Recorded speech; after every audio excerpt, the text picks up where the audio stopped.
তো সেখানে যে বোকামিটা হয়েছে, উইথ ডিউ রেসপেক্ট, আমি আবারও বলছি, মানে আমি জনস্বার্থে কথাটা বলছি, নাথিং পার্সোনাল এবং অফেন্স হিসেবে এটা নেওয়ার কোনো কারণ নেই। সাউদার্ন চিটাগোনিয়ান ডায়ালেক্ট ইউনিক, এবং এর মধ্যে 35% শব্দ আরবি অরিজিন।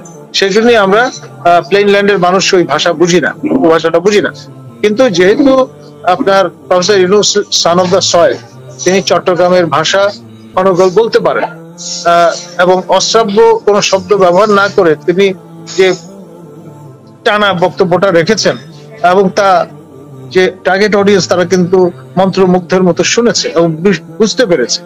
এবং এই যে অবস্থাটা, সেটা একদিক থেকে তার ইমেজ বুস্ট করেছে, কিন্তু জাতীয় স্বার্থের কিন্তু ক্ষতি হয়েছে। দীর্ঘদিন ধরে মিয়ানমাররা লোকজন, সরকার বলে আসছে যে এরা হলো আমাদের চিটাগং, বৃহত্তর চিটাগং অঞ্চলের লোক, ওখানে গিয়ে সেটেল করেছে, এরা এথনিক বার্মিজ না, বা এরা সান অফ দ্য সয়েল না। সেই জন্যই কিন্তু তাদের নাগরিকত্ব তারা খারিজ করে দিয়েছে। এখন তারা সুন্দরভাবে ওই ড্রামটা বাজাতে পারবে যে দেখো, আমাদের পার্শ্ববর্তী প্রতিবেশী রাষ্ট্রের সরকার প্রধান তিনি যেই ভাষা কথা বলেন সেই ভাষা ওরা বোঝে, তার মানে তারা আমাদের নাগরিক নয়।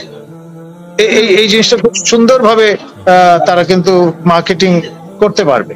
এই বিষয়টাও কিন্তু আমাদের খেয়াল করা দরকার। মানে ভাবাবেগ তাড়িত হয়ে কোনো একটা কাজ আমরা করে বসলাম, এবং পরে এর আপনার দায়টা জেনারেশন আফটার জেনারেশন বহন করতে হলো জাতিকে। সেই জায়গাটা থেকে আমাদের কিন্তু সাবধান থাকতে হবে।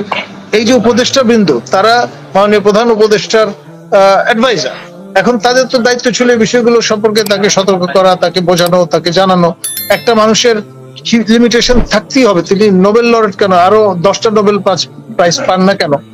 হিউম্যান টু আরো হিউম্যান। তো এই যে স্থাবকতার সংস্কৃতি, এটা উপদেষ্টা থেকে শুরু করে সকল পর্যায় পর্যন্ত বিস্তৃত, যেই কারণে সৎ পরামর্শটা দেয়া হয়ে ওঠে না। ড্যামেজ হ্যাজ অলরেডি বিন ডান। ধন্যবাদ।